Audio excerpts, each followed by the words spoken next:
जनाई, किती ग हुशार तू. विस्कटलेला प्रपंच पसारा किती झटकन नीटनेटका केलास. मलाही माझा मळा असाच लवकर पहिल्यासारखा पिकवता आला तर काय बहार होईल. वा. अहो, भोवती काय बघतायसा? वरती बघा की वाईट.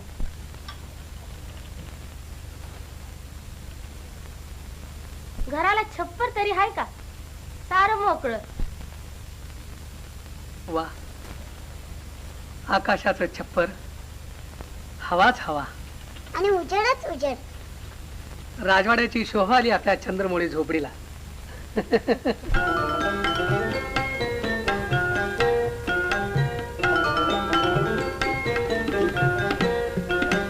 विश्वाचे हे अमुचे वैभव गाजे.